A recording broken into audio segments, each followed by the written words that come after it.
বড্ড ফিরে পেতে ইচ্ছে করে সেই রাতগুলি, যে রাতে নিশ্চিন্তে কোনো চিন্তা ভাবনা ছাড়াই ঘুমিয়ে পড়তাম। আসসালামু আলাইকুম প্রিয় ভিউয়ার্স, ময়না লাইফস্টাইল অ্যান্ড ব্লগের পক্ষ থেকে সবাইকে আন্তরিক শুভেচ্ছা ও ভালোবাসা আশা করি। পাশে থেকে ভিডিও দেখে লাইক কমেন্ট শেয়ার করে দিবেন। তো লাউ ফালি করে কেটে নিলাম এখানে, আর টিপস সহ কিছু রান্নার রেসিপি আজকে দেখাবো। এটা মাসকলাইয়ের ডাউল। এই মাসকলাইয়ের ডাউল এখানে ভেজে নিচ্ছি আর ফালি করে এই পাশে কেটে রেখেছি।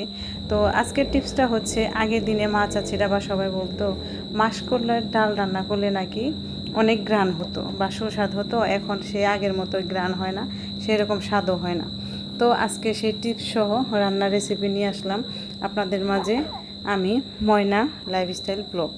তো এখানে ওই মাসকলাইয়ের ডালটা ভেজে নিয়েছি, এখন ব্লেন্ডার করে নিয়ে আসছি গুঁড়া করে। আমি ব্লেন্ড করে গুঁড়া করে নিয়েছি, তবে খুবই ব্লেন্ড করে নেওয়া যাবে না, অতিরিক্ত ব্লেন্ড করা যাবে না, মিডিয়ামভাবে কুচি কুচি রাখতে হবে, তবেই সে মাসকলাইয়েরটা ভালো লাগবে। আর টিপসটা অবশ্যই পাশে থেকে ভিডিওটা দেখো, অবশ্যই আমি টিপসটা বলে দিব রান্নার ফাঁকে। তো আমি আগে এখানে শাপলা রান্না করব। শাপলা দিয়ে ইলিশ মাছ, এই ইলিশ মাছের ঝোল শাপলা দিয়ে আগে রান্না করব, আর ওই পাশে তারপর ডাউলটা রান্না করে দিব। তো এখানে আস্তে আস্তে রান্নাগুলা বসিয়ে দিচ্ছি। জানি না আমাদের টাঙ্গাইল ডিস্ট্রিক্টে কিন্তু এই রান্নাগুলা হয়ে থাকে। শাপলা দিয়ে চিংড়ি মাছ, তারপরে শাপলা দিয়ে ইলিশ, শাপলা ভাজি, শাপলা যে দেশি মাছ, কই মাছ বা দেশি জাতীয় মাছ যেগুলা চাষ হয় না, যেগুলো চড়াই পাওয়া যায়, পুঁটি, কই, টাকি, এই সমস্ত মাছ দিয়ে রান্না করলে খেতে কিন্তু অনেক স্বাদ হয়।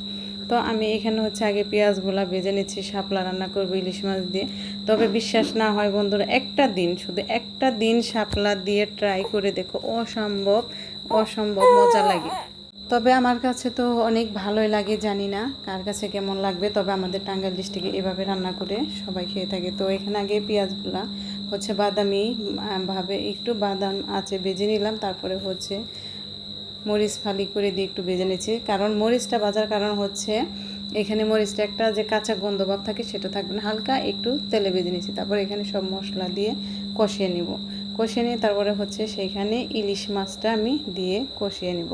কারণ ইলিশ মাছটা দিয়ে কষিয়ে নিলে সেই ইলিশ মাছের যে একটা ঘ্রাণ ঝোলের সাথে মিশে যাবে, তখন শাপলাটা দিলে কিন্তু ভালো লাগে। মানে ঝোল দিব আগে, তারপর শাপলা সেখানে ছেড়ে দিব। তো আমি আজকে কিন্তু ইলিশ মাছের মাথা আর লেঞ্জা দিয়ে ভেঙে, মানে একদম ভেঙে নেড়ে চেড়ে রান্না করব। মাছ দিয়ে না, মাছ দিয়ে রান্না করলেও ভালো লাগে। যেমন কচু শাক গোটা যেরকম রান্না করে সে ঠিক ওইভাবেই আমি ইলিশ মাছের মাথা একটু ভেঙে দিয়ে তারপরে শাপলাটা রান্না করব। তো এভাবেই রান্না করে একদিন দেখো তোমরা, সত্যি সত্যি বলছি, আমি একদম গ্যারান্টি সহকারে বলছি, অসম্ভব মজা হয়। তো আগে মাছটা ভালো করে নেড়ে একটু কষিয়ে নিচ্ছি, কারণ সিদ্ধটা হতেও সময় লাগবে। তো আর সেই ফাঁকে একটু ভিডিওগুলা করতেছি। আর এই তো প্রচণ্ড গরম, ঘেমে গেছি।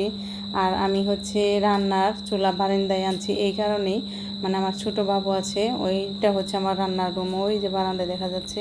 রান্না করলে হয় কি, ফ্যান ছাড়লে বা ওই রান্নার গ্যাস বা ওগুলা জাজগুলা ঘরে যায়, তো খুশকি কাশি, বাচ্চা কান্না করে কাশে। এর জন্য আমার মা বাড়িতে আসছিল যখন আমার বাসায় বেড়াতে, তখন আমার মা এগুলো রান্না দিয়ে বাহিরে এনে দিয়েছে, বলছে এখানে টেবিল আছে, তো টেবিলে রেখে রান্না করো, বাইরের আলো বাতাসও আসবে, প্লাস রান্না করলেও ভালো লাগবে। তো আমি এইভাবেই একটু পানি দিয়ে তারপরে কষিয়ে নিলাম। এই যে এখন এইখানে কিন্তু এই তো শাপলা, তো এই শাপলাটা এখানে ছেড়ে দিব। এই তো যেখানে শাপলাটা ছেড়ে দিয়ে আস্তে আস্তে নেড়ে চেড়ে দিব। আর আমি কিন্তু অনেক সময় বৃষ্টির পানি ধরে রেখেছি। যারা মসুরির ডাউল রান্না করো তাদের জন্য একটা টিপস। তো মসুরির ডাউলটা রান্না করলে বৃষ্টির পানি ধরে রাখলে এত সুন্দর কালার হয়, তাড়াতাড়ি মসুরির ডালটা ফুটে সিদ্ধ হয়ে যায়, খেতেও ভালো লাগে, প্লাস কালার অসাধারণ হয়।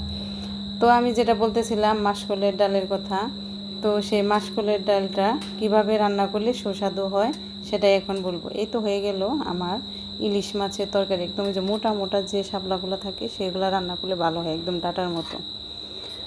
তো সেটা আগে ভেজে নিলে মাসকলাইয়ের ডালটা আমরা কিন্তু দোকান থেকে এনে অনেকেই করি কি সরাসরি এভাবে ব্লেন্ড করি বা সিদ্ধ করে রান্না করি, এর জন্য কিন্তু ঘ্রাণ আসে না। আগের দিনে কিন্তু মরিচ যেরকম ভাজতো, বালুর মধ্যে মাটির পাতিলে খোলার মধ্যে কিন্তু গ্রামে মাটির চুলা ভেজে নিত, তারপর হচ্ছে ডেকিতে পার দিত।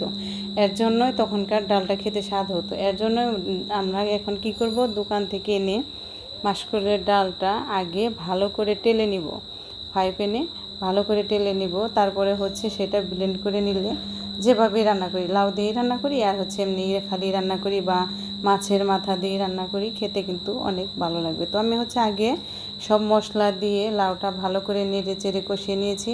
তারপরে হচ্ছে যে এইখানে মাসকলাইয়ের ডালের গুঁড়াটা দিয়ে তারপরে পানি ঢেলে দিলাম সাথে সাথে। তবে যারা এইভাবে মানে সাথে সাথে না করতে পারে, বোঝো না, তারা একটু পানি দিয়ে গুলিয়ে তারপরে ডালটা এই লাউয়ের মধ্যে ছেড়ে দিলেও হয়। আমি কিন্তু গুঁড়াটা দেওয়া মাত্রই ঠান্ডা পানি এখানে দিয়ে দিয়েছি, এর জন্য জমাট ধরে নেয়। তো এই যে এরকম লোক থাকবে, তো পানি দিয়ে ঢেকে দিলাম এখন সিদ্ধ হওয়া পর্যন্ত। সিদ্ধ একটু মানে নরম থাকবে, ওই রকম পানি পানি থাকবে, কেননা হচ্ছে মাসকলাইয়ের ডাল অতি তাড়াতাড়ি ঠান্ডা হলে ঘন হয়ে যায়। এখন বাগার দেব, আমাদের টাঙ্গাইলে বলে বাগার, কার কার অঞ্চলে কি বলে এটাকে জানি না, একটু প্লিজ কমেন্ট করে বলে দিবে। এই যে একটু রকম বাদামি ভালো করে বেরেস্তার মতো করে ভেজে নিলাম। এখন এই তো বাগার দিয়ে নিলাম, আর একটু হচ্ছে গরম করে নিব, একটা বলক তুলে নিব যাতে তেলটা ডালের সাথে মিক্স হয়ে যায়। তো হয়ে গেল আমার আজকের মাসকলাইয়ের ডালের হচ্ছে লাউ দিয়ে মাসকলাইয়ের ডালের রেসিপি। তো তোমরা এভাবে রান্না করে খেয়ে দেখতে পারো, অনেক ভালো লাগবে। আর সবচেয়ে বড় কথা হলো মাসকলাইয়ের ডালটা বাজার থেকে এনে হালকা আগে যে কোনো ফ্রাই প্যান বা কড়াইয়ে একটু টেলে নিবে, কারণ টেলে নিলে হচ্ছে সুন্দর একটা ঘ্রাণ আসে, মুচমুচে হয়। এটা ব্লেন্ড করে নিলে খেতেও কিন্তু ভালো লাগে। তবে এইভাবে আস্ত ডাউল দিয়ে কিন্তু খিচুড়ি রান্না করলেও অনেক মজা লাগে, মসুরির ডাল দিয়ে সব ডাল মিক্স করে। তবে এই ডালটা একটু ভেজে দিলে এটা একটা ঘ্রাণ আসে, ভাজা সুন্দর হয়। তো এই তো আমার শেষের লুকটা এরকম হয়ে গেল মাসকলাইয়ের ডাল দিয়ে লাউ রান্না। আসসালামু আলাইকুম, পাশে থাকার জন্য ধন্যবাদ।